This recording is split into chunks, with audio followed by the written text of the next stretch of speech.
ఇలాంటి సంఘటన జరిగినప్పుడు అడ్మినిస్ట్రేషన్ కూడా చాలా అప్రమత్తంగా ఉండాలి.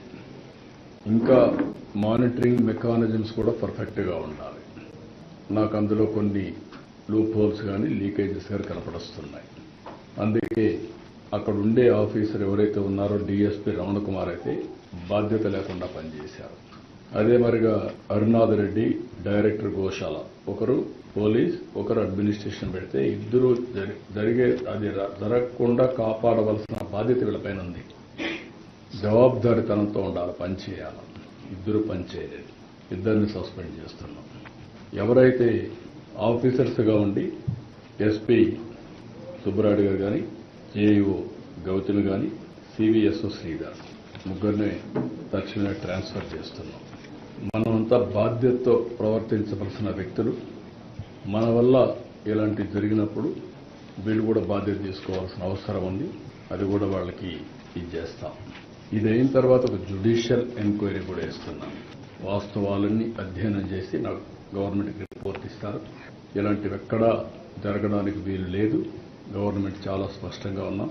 జరిగిన దానికి చాలా బాధపడుతున్నాం. ఇది కాకుండా ఇటు చైర్మన్ కానీ, ఇంకొక పక్క ఎగ్జిక్యూటివ్ ఆఫీసర్ కానీ, మేనేజ్మెంట్ అండ్ ఆల్సో ఎగ్జిక్యూటివ్స్ ఇంకా సమన్వయంతో పనిచేయాల్సిన అవసరం ఉంది. ఎక్కడ కూడా బోర్డు మెంబర్స్ కూడా ఇక్కడ ఉన్నారు. మీ అందరి మీద ఎక్స్పెక్టేషన్స్ ఉన్నాయి. నేను చాలాసార్లు చెప్తున్నాను, మీ యొక్క వ్యక్తిగతమైనటువంటి ఆలోచన విధానాలు దేవునికి అప్రతిష్ట తెచ్చే పరిస్థితి వస్తే అందరం కరెక్ట్ చేసుకోవాల్సిందే. ఓసారి దేవుని మీద భక్తి ఉంటుంది, మనం చేసే పనులు మాత్రం ఓసారి ఉత్సాహంతో చేసే పరిస్థితి వస్తుంది. అలాంటి చేయకుండా దేవుని పవిత్రతకు దెబ్బ లేకుండా చేసే బాధ్యత మీ అందరిపైన ఉంది. మీకు మనస్సాక్షి ఉంది. ఆ మనస్సాక్షిగా పనిచేయండి. అందరూ కలిసి అవసరమైతే మీరందరూ కూడా ఇన్వాల్వ్ అయ్యి ఒక్కొక్కరు ఒక బాధ్యత తీసుకొని ఒక సేవకులుగా మీరు సేవ చేయండి. పెత్తందారులుగా మీరు వచ్చి దేవుని దగ్గర చేస్తే మాత్రం చాలా చెడ్డ పేరు వస్తుంది.